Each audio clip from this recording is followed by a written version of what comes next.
All right, so today we're on day 92 of the 1 year chronological Bible plan, and we're going to be continuing on in Judges. So let's get into it. Judges 7. Gideon defeats the Midianites.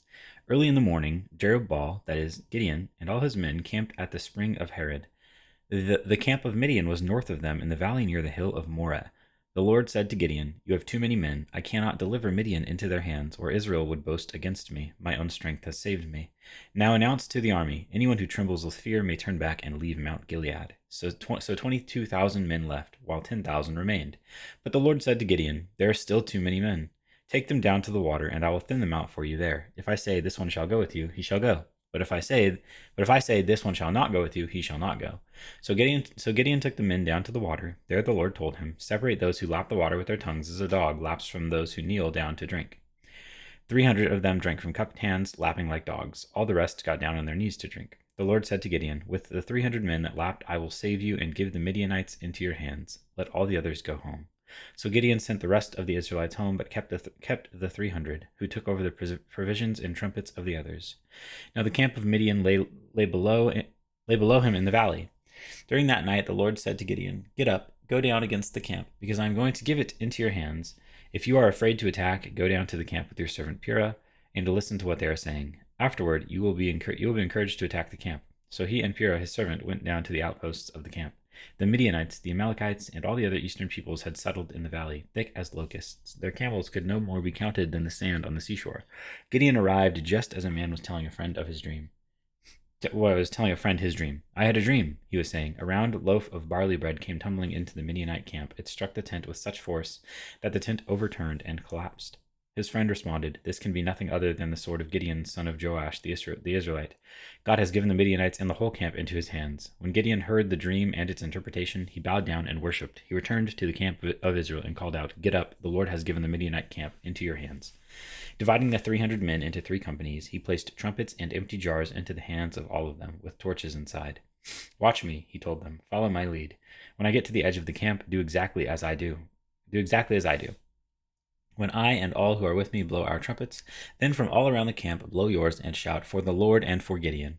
Gideon and the 100 men with him reached the edge of the camp at the beginning of the middle watch, just after they had changed the guard. They blew their trumpets and broke the jars that were in their hands. The 3 companies blew their trumpets and smashed the jars, grasping the torches in their left hands and holding in their right hands the trumpets they were to blow. And they shouted, "A sword for the Lord, and for Gideon." While each man held his position around the camp, all the Midianites ran, crying out as they fled.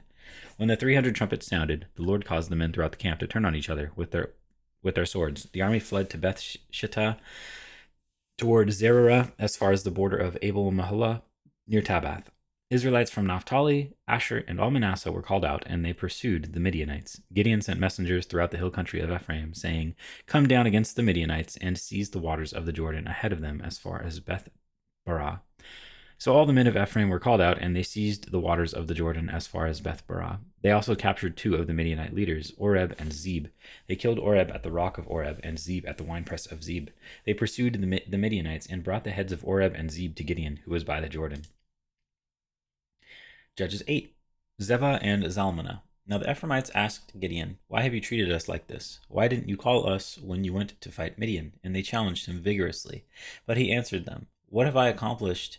What have I accomplished compared to you? Aren't the gleanings of Ephraim's grapes better than the full grape harvest of Abiezer? God gave Oreb and Zeb, the Midianite leaders, into your hands. What was I able to do compared to you?" At this, their resentment against him subsided. Gideon and his 300 men, exhausted yet keeping up the pursuit, came to the Jordan and crossed it. He said to the men of Succoth, "Give my troops some bread. They are worn out, and I am still pursuing Zebah and Zalmunna, the kings of Midian."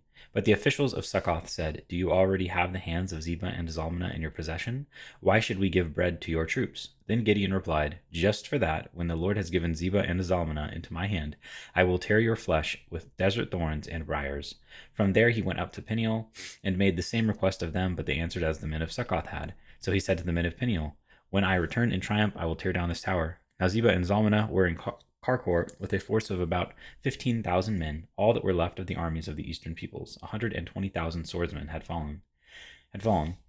Gideon went up by the route of the nomads east of Nobah and Jogbehah and attacked the unsuspecting army. Zebah and Zalmunna, the two kings of Midian, fled, but he pursued them and captured them, routing their entire army. Gideon, son of Joash, then returned from the battle by the pass of Heres. He caught a young man of Succoth and questioned him, and the young man wrote down for him the names of the 77 officials of Succoth, the elders of the town. Then Gideon came and said to the men of Succoth, "Here are Zebah and Zalmunna, about whom you taunted me by saying, 'Do you already have the hands of Zebah and Zalmunna in your possession? Why should we give bread to your exhausted men?" He took the elders of the town and taught the men of Succoth a lesson by punishing them with desert thorns and briars. He also pulled down the tower of Peniel and killed the men of the town. Then he asked Zebah and Zalmunna, "What kind of men did you kill at Tabor?" "Men like you," they answered, each one with the bearing of a prince. Gideon replied, "Those were my brothers, the sons of my own mother.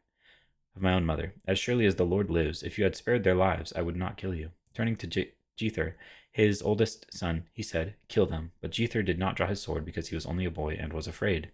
Zebah and Zalmunna said, "Come, do it yourself. As is the man, so is his strength." So Gideon stepped forward and killed them, and took the ornaments off their camels' necks. Gideon's ephod. The Israelites said to Gideon, "Rule over us, you, your son, and your grandson, because you have saved us from the hand of Midian." But Gideon told them, "I will not rule over you, nor will my son rule over you. The Lord will rule over you." And he said, "I do have one request, that each of you give me an earring from your share of the plunder." It was the custom of the Ishmaelites to wear gold earrings. They answered, "We'll be glad to give them." So they spread out a garment, and each of them threw a ring from his plunder onto it. The weight of the gold rings he asked for came to 1,700 shekels, which is about 43 pounds, not counting the ornaments, the pendants, and the purple garments worn by the kings of Midian, or the chains that were on their camels' necks. Gideon made the gold into an ephod, which he placed in Ophrah, his town. All Israel prostituted themselves by worshiping it there, and it became a snare to Gideon and his family. Gideon's death. Midian was subdued before the Israelites and did not raise its head again. During Gideon's lifetime, the land had peace 40 years. Jerubbaal, son of Joash, went back home to live. He had 70 sons of his own, for he had many wives. His concubine, who lived in Shechem, also bore him a son, who he named Abimelech. Gideon, son of Joash, died at a good old age, and was buried in the tomb of his father Joash in Ophrah of the Abiezrites. No sooner had Gideon died than the Israelites again prostituted themselves to the Baals.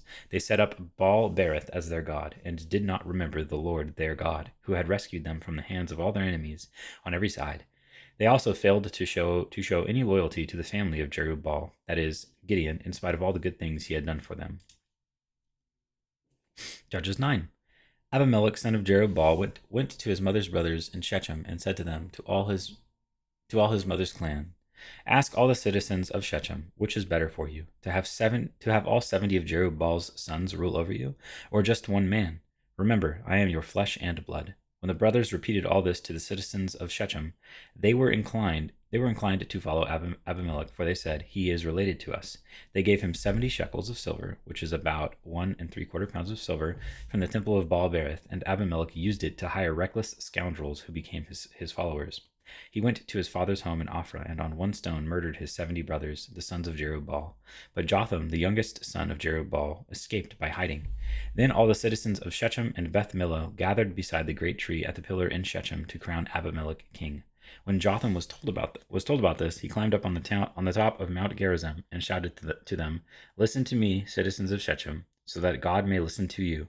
One day the trees went out to anoint a king for themselves. They said to the olive tree, "Be our king." But the olive tree answered, "Should I give up my oil, by which both gods and humans are honored, to hold sway over the trees?" Next the trees said to the fig tree, "Come and be our king." But the fig tree replied, "Should I give up my fruit, so good and sweet, to hold sway over the trees?" Then the trees said to the vine, "Come and be our king." But the vine answered, "Should I give up my wine, which cheers both gods and humans, to hold sway over the trees?" Finally, all the trees said to the thorn bush, "Come and be our king." The thorn bush said to the trees, "If you really want to anoint me king over you, come and take refuge in my shade. But if not, then let fire come out of the thorn bush and consume the cedars of Lebanon." Have you acted honorably and in good faith by making Abimelech king? Have you been fair to Jerubbaal and his family? Have you treated him as he deserves? Remember that my father fought for you and risked his life to rescue you from the hand of Midian. But today you have revolted against my father's family. You have murdered his 70 sons on a single stone and have made Abimelech, the son of his female slave, king over the citizens of Shechem because he is related to you. So have you acted honorably and in good faith toward Jerubbaal and his family today? If you have, may Abimelech be your joy, and may you be his too. But if you have not, let fire come out from Abimelech and consume you, the citizens of Shechem and Beth Millo, and let fire come out from you, the citizens of Shechem and Beth Millo, and consume Abimelech. Then Jotham fled, escaping to Beer, and he lived there because he was afraid of his brother Abimelech. And that is day 92.